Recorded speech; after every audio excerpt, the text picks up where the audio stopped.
Assalamualaikum warahmatullahi wabarakatuh. Saya Devita Zahrani, NPM 20560111015 dari kelas paralel.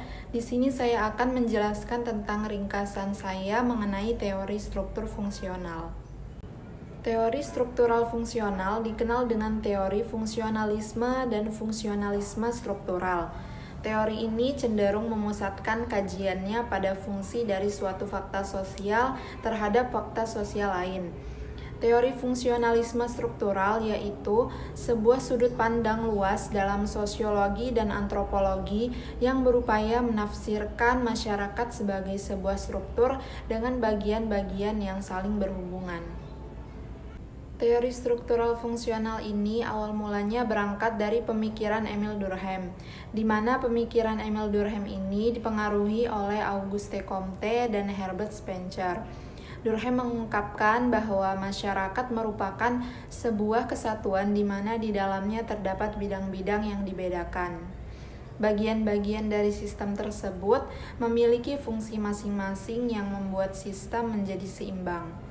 Bidang tersebut saling interdependensi satu sama lain dan fungsional, sehingga jika berlaku yang tidak berfungsi maka akan merusak keseimbangan sistem. Konsep inilah yang menjadi sumbangsi Durkheim dalam teori Pearson dan Merton mengenai struktural fungsional.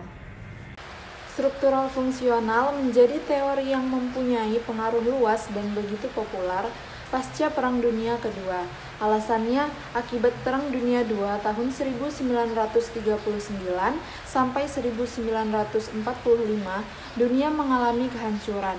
Kemudian, setelah perang usai, dunia membutuhkan teori sosial yang optimis dan harmonis, dan harapan itu dipenuhi oleh munculnya teori struktural fungsional.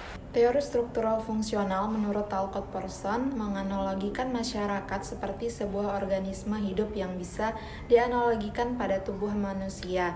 Dari analogi tersebut, para tokoh struktural fungsional menggunakan struktur tubuh manusia atau hewan menjadi sebuah gambaran tentang masyarakat.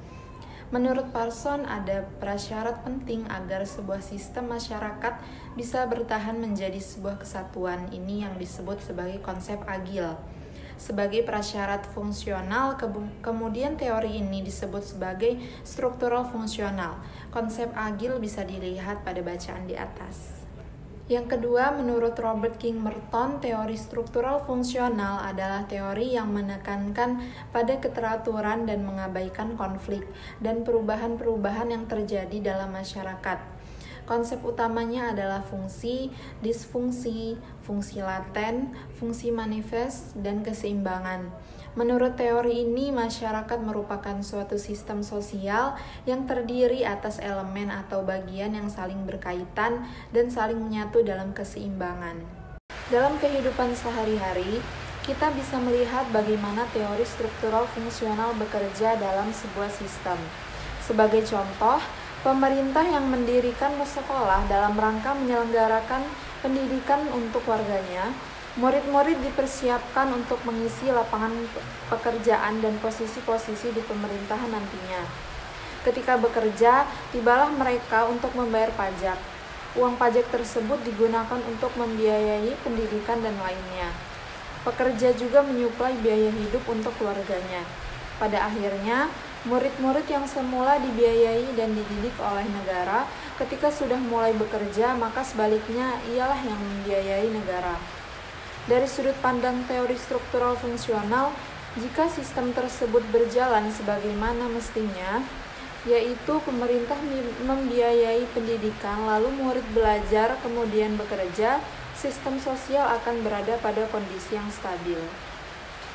Dari penjelasan yang saya sampaikan tadi, dapat dikatakan bahwa teori ini mengemukakan bahwa masyarakat adalah bagian organisme yang akan memilih hidup dengan kedamaian, ketentraman, dan ketenangan.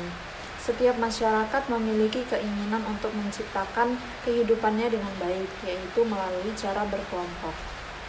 Sekian yang dapat saya sampaikan, kurang dan lebihnya saya mohon maaf. Saya akhiri, wassalamualaikum warahmatullahi wabarakatuh.